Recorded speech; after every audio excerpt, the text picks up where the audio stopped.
सिर्फ 2 दिन में स्मॉल कैप 4% गिर गया है। जी हाँ, अगर मैं डेटा रखूं तो आप स्क्रीन पर देख सकते हैं 11 मई 2026 को स्मॉल कैप इंडेक्स में 1.06% का गिरावट हुआ है। वहीं पर अगर मैं 12 मई की बात करूं तो यहां पर 3% का तगड़ा गिरावट हुआ है। ऑलमोस्ट आप कह सकते हो कि पिछले 2 दिन में स्मॉल कैप इंडेक्स 4% गिर गया है।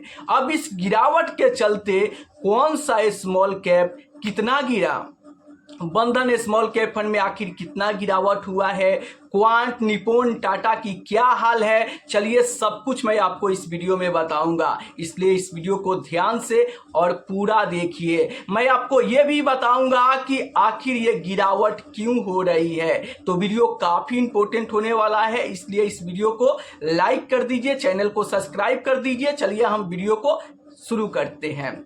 देखिए, सबसे पहले अगर मैं बंधन स्मॉल कैप फंड की बात करूं तो आप देख सकते हो बंधन स्मॉल कैप फंड में 11 मई 2026 को 1.20% का गिरावट हुआ है। ऑलमोस्ट कह सकते हो कि 11 तारीख को बंधन स्मॉल कैप फंड अपने इंडेक्स से भी ज्यादा गिरा है। 11 मई को स्मॉल कैप इंडेक्स में 1.06% का गिरावट हुआ था, जबकि बंधन स्मॉल कैप फंड में 1.20% का गिरावट हुआ है। तो ये 11 तारीख को बंधन स्मॉल कैप फंड अपने इंडेक्स से भी ज्यादा गिरा हुआ है। अगर मैं यहाँ पर 12 मई की बात करूं तो 12 तारीख को बंधन स्मॉल कैप फंड में आप देख सकते हो 2.32% का गिरावट हुआ है। तो 12 मई को अपने स्मॉल कैप इंडेक्स से कम गिरा है बंधन स्मॉल कैप फंड। ऑलमोस्ट अगर मैं बात करूं कि पिछले 2 दिन में बंधन स्मॉल कैप में कितना गिरावट हुआ तो 3.52% का गिरावट पिछले 2 दिन में बंधन स्मॉल कैप फंड में देखने को मिल रहा है। ऑलमोस्ट आप कह सकते हो कि सिर्फ 2 दिन की गिरावट में बंधन स्मॉल कैप फंड 3.5% तक टूट गया है। अगर मैं यहां पर क्वांट स्मॉल कैप की बात करूं तो आप देख सकते हो 11 मई को क्वांट स्मॉल कैप फंड में यहां पर 0.95% का गिरावट हुआ, जबकि स्मॉल कैप इंडेक्स में 1.06% का गिरावट था। तो ऑलमोस्ट कह सकते हो कि 11 मई को क्वांट स्मॉल कैप फंड अपने इंडेक्स से कम गिरा है। वहीं पर अगर मैं 12 मई की बात करूं तो क्वांट स्मॉल कैप फंड में 2.13% का गिरावट देखने को मिल रहा है, जबकि 12 मई को स्मॉल कैप इंडेक्स में 3% का तगड़ा गिरावट है।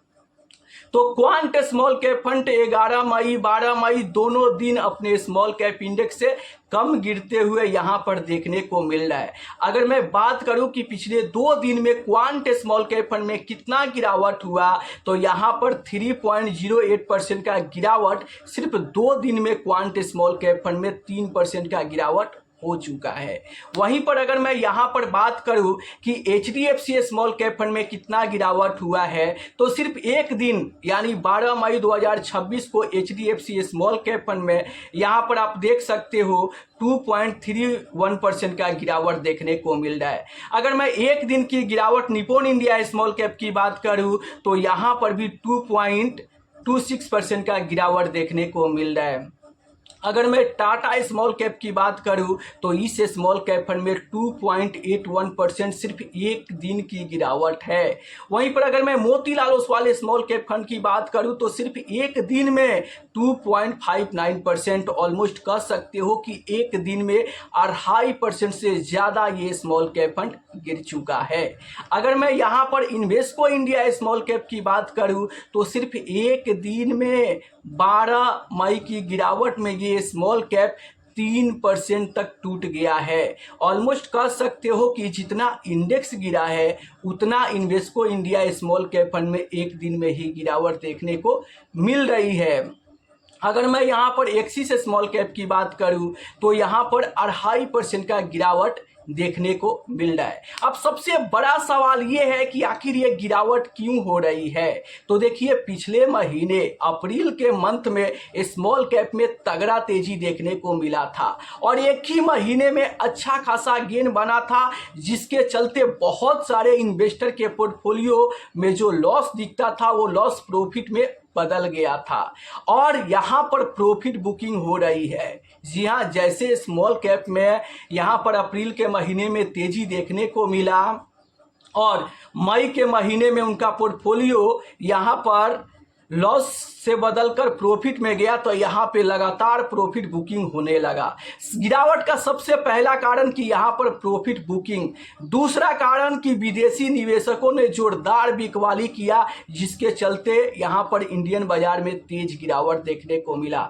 तीसरे कारण कि कच्चे तेल की कीमतों में लगातार तेजी के कारण बाजार में गिरावट देखने को मिल रहा है। और सबसे बड़ी कारण कि यहाँ पर ईरान ने एक शांति प्रस्ताव अमेरिका के पास भेजा था और अमेरिका ने उस शांति प्रस्ताव को ठुकरा दिया है, जिसके चलते ग्लोबल टेंशन और बढ़ गया है और यूएस ईरान की टेंशन भी बढ़ते हुए देखने को मिल रहा है, जिसके चलते बाजार में भारी गिरावट देखने को मिल रहा है। अब सवाल ये आ रहा है कि एसआईपी बंद कर दे या शुरू रखे। तो देखिए, आपको इस गिरते हुए बाजार में बिल्कुल भी एसआईपी बंद नहीं करना चाहिए। क्यों? क्योंकि अगर आप एसआईपी बंद कर दोगे तो ग्रोथ ही रुक जाएगी। इसलिए मेरे दोस्त, चाहे कितना भी बड़ा गिरावट क्यों ना हो, आप अपने एसआईपी को हर हाल में चालू रखो, क्योंकि आपका सपना को पूरा करना है। अगर आप चाहते हो कि आपका सपना हर हाल में पूरा हो, तो आपको इस गिरते हुए बाजार में अपनी एसआईपी को कंटिन्यू रखना है। अगर कुछ एक्स्ट्रा पैसा है तो इस गिरते हुए बाजार में आप लमसम करो, टॉपअप करो, और अगर पैसा नहीं है तो जो एसआईपी चल रही है उसी को कंटिन्यू करो, आपको लंबे समय में अच्छा गेन मिलेगा। अब यहाँ पर देखो, आप लोग जरूर बताना कि आपके हिसाब से कौन सा small cap fund long term में विनर बनेगा। इन्वेस्टर को कौन सा स्मॉल कैप फंड लंबे समय में बेहतर रिटर्न बनाकर दे सकता है, आप नीचे कमेंट में जरूर बताना। अगर मैं यहाँ पे बात करूँ तो देखो, आपके पोर्टफोलियो में जो स्मॉल कैप फंड है 2 दिन में आपको कितना नुकसान दिया है, आप नीचे कमेंट में ज़रूर बताना। रही बात कि आप आगे बाजार का क्या होगा, तो देखो, ये न्यूज़ पर चलने वाला बाजार है, इसका अपना कोई ईमान धर्म नहीं है, यहाँ कभी भी कुछ भी हो सकता है। और अगर आप स्मॉल कैप इन्वेस्टर है तो 5 से 10% की गिरावट के लिए आपको हमेशा तैयार रहना चाहिए, क्योंकि सिर्फ 2 दिन में यहाँ पर 4% स्मॉल कैप इंडेक्स गिर गया। अगर बहुत बड़ा बैड न्यूज आता है तो इससे भी बड़ा गिरावट हो सकता है, और अगर यही यहाँ पर कुछ गुड न्यूज आ जाता है तो हो सके कि बाजार यहाँ पर पलटी मार ले और तेजी भी देखने को मिल सकता है। तब ये तो बाजार खुलने के बाद ही पता चलेगा कि आज बाजार में क्या रिएक्शन देखने को मिल सकता है, गिरावट हो रहा है या फिर तेजी हो रहा है, ये तो आज के दिन में देखने को ही मिलेगा।